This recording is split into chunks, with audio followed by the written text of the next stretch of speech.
Hello, welcome back to LIVENODING. In this episode, I want to share you something that's probably like nothing. It's probably just totally random.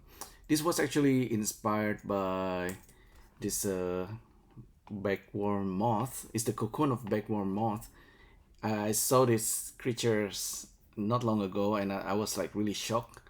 I've never seen something like this before. It's just like it's a caterpillar. I should have probably studied the caterpillar as well, but the moth, the cocoon is really quite interesting and amazing looking. It is actually kind of like a more like a spiraling kind of structure, but I thought it's just looking so random and unusual that I want to recreate it inside Blender.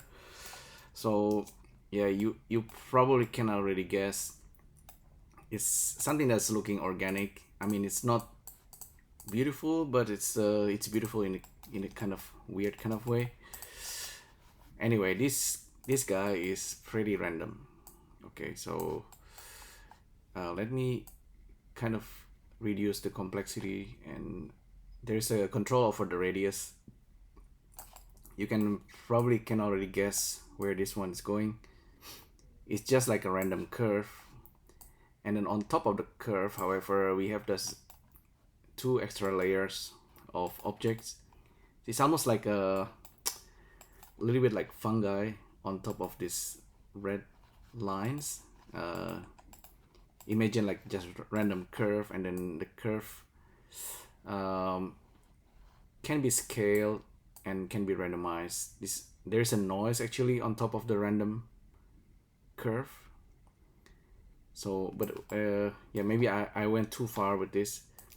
But the curve, the original curve itself can be controlled using this radius, and there's also a control over the vector, which I think it doesn't quite work 100%. Anyway, we can randomize the seed, which is just controlling the randomness. So it starts with this random vectors positions, and you can control the count, how many points you want to have. If you kind of have the right parameters, you can kind of end up with something that's more or less interesting. If we dig into the nodes itself, it's pretty simple. I start with a curved line, doesn't matter. This doesn't matter. I mean, you can just zero it out, but just resample it using this count. So I resample the curve, and then set the new positions using random value that's been multiplied, and mix using noise. I mean, I think the noise value here is also important.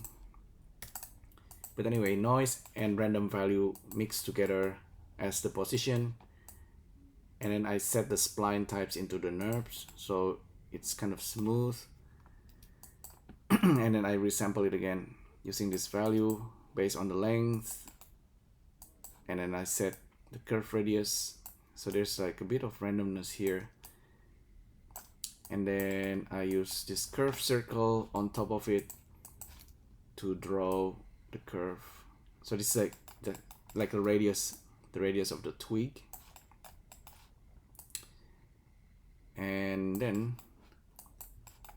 I have some kind of layering. So there's the red part, which is the just random curve itself, and then there's the yellow part, which is generated using this distribute random points, and I turn it into volume and volume to mesh, and then I just give it a different material.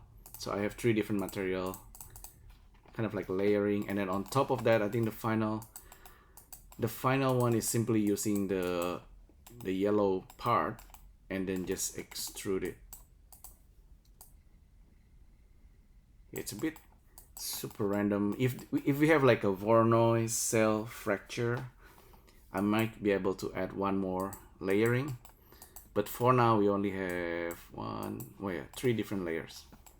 Okay, so let's go go back to this. I think, yeah, I think this setting is pretty good. I might give you the blend because it's too random anyway. So yeah, from these shapes, if you want to make sense of it, you can always just mirror it in the maybe y-axis. Yes, okay. Yeah, I think this should give you something for your imaginations. Yeah, and you can play around with the radius.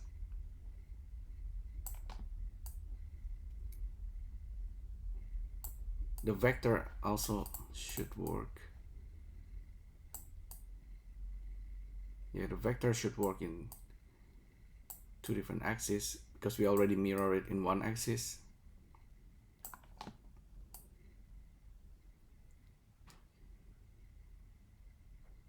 So you can have like unlimited random shapes now to work with. If you want, you can always duplicate this guy and just keep scrubbing the seed until you find something. Okay, that's looking interesting.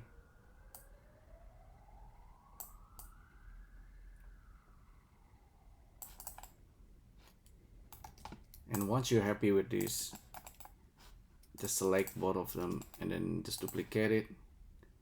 Right click, convert to mesh, and then Command J, convert it into a single object, and then just, if you really want, you can remesh it. It's totally like a kind of like brutal way of creating something. And you can use Sculpt because Sculpt is actually really fast.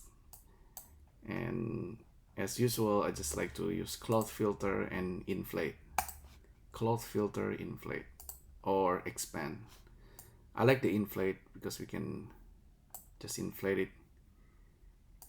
into unusual shapes.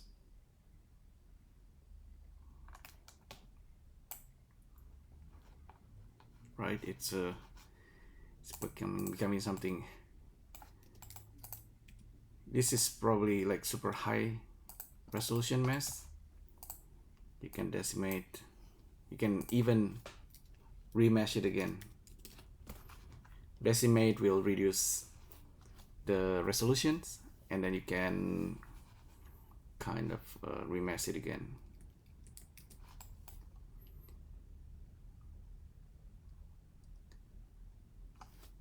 But yeah, I think this moth is looking really weird.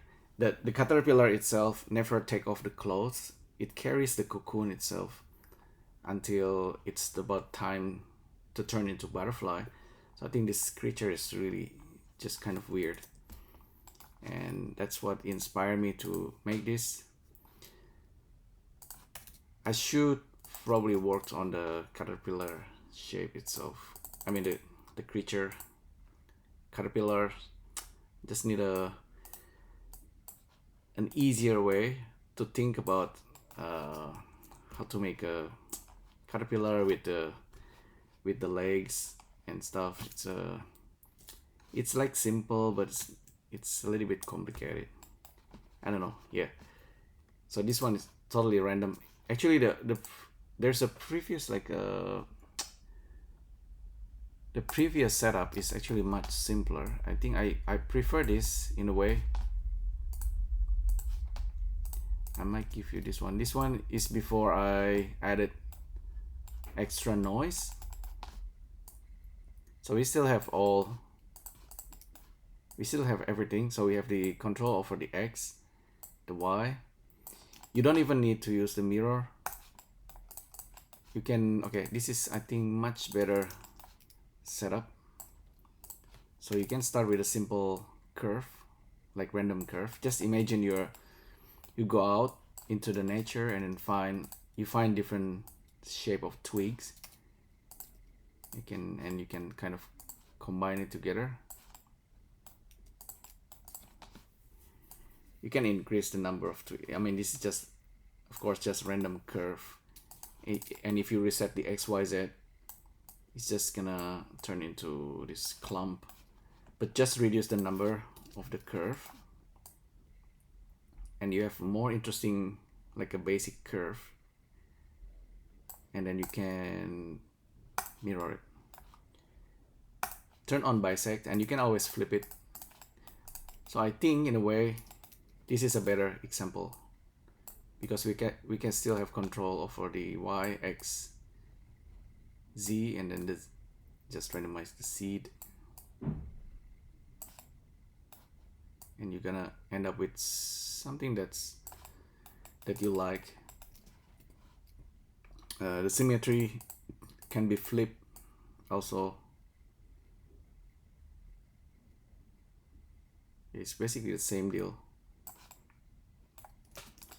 If you're happy with this, select all the mesh, duplicate it, right click, convert to mesh. It's gonna apply all the modifier, Command J to join it, and then remesh. Okay, so it, like I said, it might be like nothing. It's totally like random. However, you can always use this to, you know, like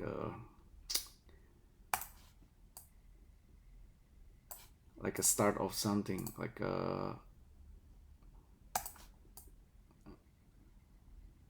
if you want to paint on this, you can always do that as well. So I'm using the cloth, and the cloth is doing this weird simulations on top. And then after you do that, I go to edit mode, I select one vertices, Command L, I select all the connected vertices, and then Command I, invert it, delete. So we end up with another hideous thing.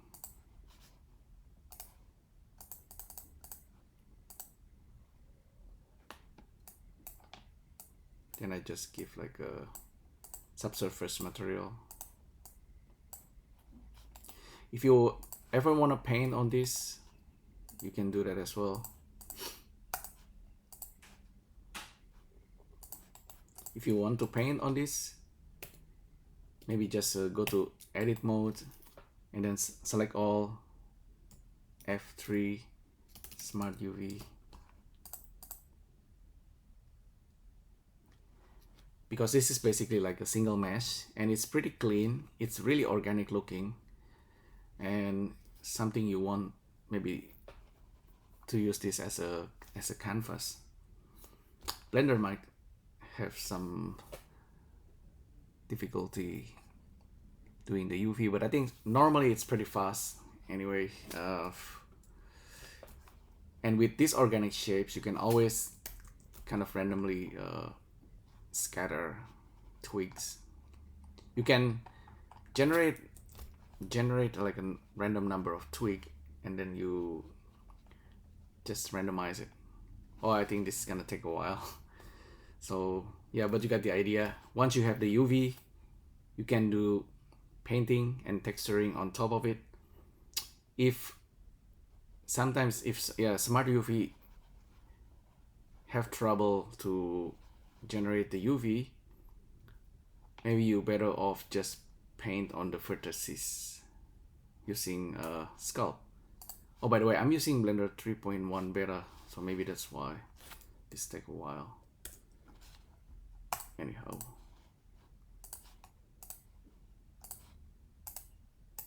reload.